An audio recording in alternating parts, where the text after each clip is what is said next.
और चले आइए जयपुर चल रहे हैं, जहां पर राजस्थान विधानसभा की कार्यवाही शुरू हो गई है और सदन से सीधी तस्वीर आपको दिखा रहे हैं। व्यवस्था की जा रही है और बसें खरीदने के लिए टेंडर प्रक्रिया अधीन है। टेंडर प्रक्रिया। माननीय अध्यक्ष महोदय, मैं आपके माध्यम से पूछना चाहता हूं कि मैंने 9 जुलाई 2019 को बसों की कमी के बारे में प्रश्न पूछा था, तो आपने जवाब दिया था कि बोर्ड की बैठक में 600 बसें चलाने का निर्णय ले लिया गया है। उसमें से 300 बसें डीजल की और 300 बसें इलेक्ट्रिक बसें होगी। तो उसका क्या हुआ? 4 साल हो गए और अभी भी आप वो 200 बसें चला रहे हो, तो इसका जरा जवाब दीजिए। मंत्री जी बैठे बैठे या मदन जी अपन कमेंट कर रहे हैं? देखिए, वो तो जो आपने बताया है कि साहब ये फैसला कर लिया गया था, ये कर लिया गया था, वो उसको उस फैसले को उस बोर्ड ने बदल दिया, पहली बात। दूसरी बात ये कि आपने ये पूछा है कि शहरी मामलों के मंत्रालय के मानकों के तहत पब्लिक ट्रांसपोर्ट में 10,000 की आबादी पर 6 बसें होनी चाहिए। प्रश्न यही था आपका? हाँ। कि 6 बसें होनी चाहिए। अब आता है उसके बाद में कि उक्त गणना से शहर की 50 लाख की आबादी को देखते हुए 3,000 बसों का संचालन होना चाहिए, ये आपने पूछा है। तो मेरा आपसे ये निवेदन है कि ये कौन सी सेंसस है जिसने जयपुर के 50 लाख आदमी बता दिए? अरे मैं पूछ क्या रहा हूँ, जवाब क्या दे रहे हैं? यही बात पूछ रहा हूँ, बता रहा हूँ आपको। मैं उसी पर आ रहा हूँ। आप प्लीज बेटे पहले जवाब सुन लेंगे। मैं उसी पर आ रहा हूँ जहाँ तक सवाल इस बात का है कि साहब 10,000 के ऊपर 6 बसें चलाई जावें। तो उसके लिए मैं आपसे निवेदन करना चाहता हूं कि जयपुर शहर में वर्तमान में नगरीय सेवा में 209 परमिट लो फ्लोर बसों के चल रहे हैं।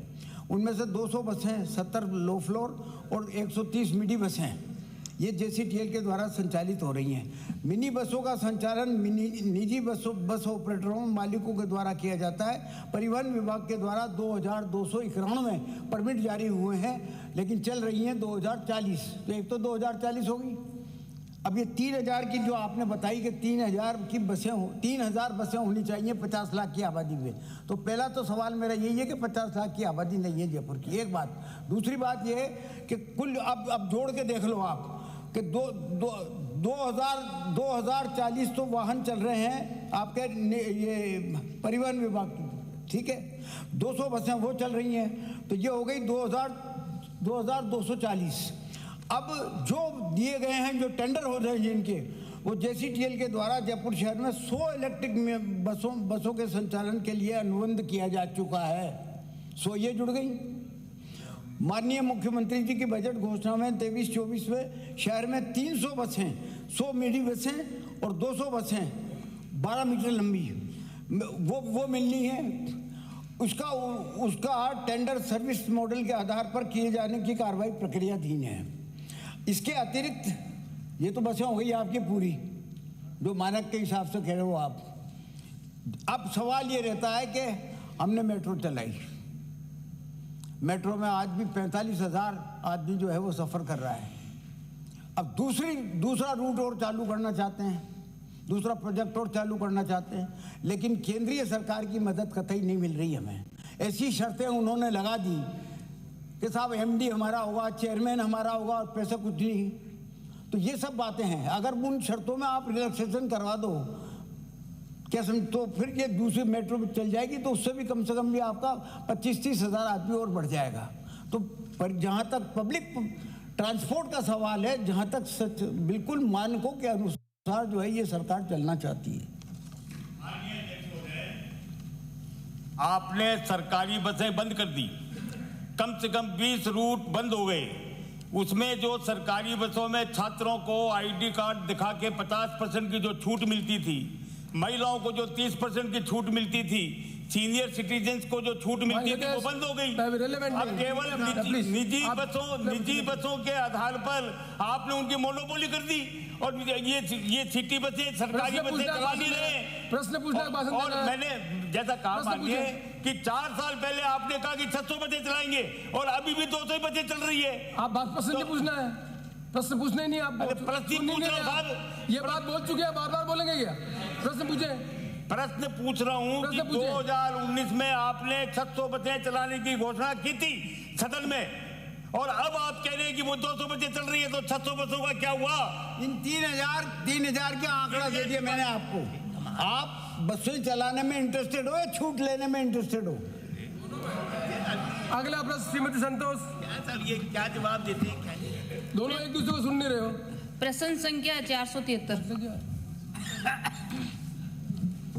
खंड 1 विधानसभा क्षेत्र अनूपगढ़ में ग्राम पंचायत देसली की वन भूमि पर अवैध जिप्सम खनन के संबंध में जनवरी 2020 से दिसंबर 2022 तक वन विभाग द्वारा दर्ज प्रकरणों एवं की गई कार्रवाई का विवरण परिशिष्ट पर संलग्न है। खंड 2 जी हाँ, राज्य सरकार की अधिसूचना दिनांक 21/10/22 के अनुसार भूमि सुधार हेतु खातेदारों को 3 मीटर तक जिप्सम की परत हटाने हेतु प्रावधान किए गए हैं। अधिसूचना की प्रति परिशिष्ट ब पर संलग्न है। राज्य सरकार द्वारा अवैध खनन, निर्गमन, भंडारण की रोकथाम हेतु राजस्थान अप्रदान खनिज रियायत नियम 2017 के नियम 54 के प्रावधान है, जिसकी प्रति परिशिष्ट स पर संलग्न है। माननीय अध्यक्ष महोदय, मैं आपके माध्यम से माननीय मंत्री जी से जानना चाहती हूं कि जनवरी 2020 से दिसंबर 2022 तक अवैध जिप्सम की निकासी की रोकथाम के लिए आपके विभाग द्वारा कब कब अभियान चलाया गया? मैंने ये पूछा था, इसका जवाब नहीं दिया गया है। और इसके साथ ही इन्होंने जो ग्राम पंचायत देसली 22 RJD 10 DL 2 KM डब्बर का मैंने इसके अंदर आपको पूछा था, इसमें सिर्फ देसली के 2 मुकदमे इन्होंने बताए हैं, तो क्या अन्य जगहों पे अवैध खनन नहीं हुआ है? इसका जवाब दें। अध्यक्ष महोदय, इन्होंने जो पूछा है 4 पंचायतों का, एक पंचायत देसली में ही अवैध खनन हुआ है, बाकी जो 3 पंचायतें हैं उसमें अवैध खनन के कोई प्रकरण दर्ज नहीं हुए, इसलिए उन 3 पंचायतों के बारे में नहीं बताया गया, केवल एक के बारे में ही हुआ है। और आपने विशेष अभियान चला करके की बात कही, तो विशेष अभियान चला करके इस प्रकार का कोई कार्रवाई नहीं की गई है। माननीय अध्यक्ष महोदय, विशेष अभियान चला करके तो कार्रवाई नहीं की गई, मैंने जो पूछा था डिटेल नहीं दी है। इसके अलावा ये कह रहे हैं अवैध खनन नहीं हुआ है, तो मैं ये दिखाना चाहूँगी अवैध जिप्सम खनन रोकने के गए वनपाल को माफियाओं ने घेरा और कुचलने की कोशिश की। ये क्या है, जो शिकायत करते हैं या जो सूचना देते हैं उन्हीं को दबाने का प्रयास किया जाता है। ग्रामीणों के डेली मेरे पास फ़ोन आते हैं और विभाग के द्वारा कोई कार्रवाई वहाँ के जो CI वगैरह वो नहीं करते, हमें SP से बात करनी पड़ती है, कलेक्टर से बात करनी पड़ती है, फिर जाकर के कार्रवाई होती है। तो मुकदमे दर्ज होते ही नहीं है, अवैध खनन हो रहा है। और हम सबको पता है कि वन भूमि में अवैध खनन एक बहुत बड़ा अपराध है, और इसको स्थायी समाधान हम कैसे कर सकते हैं?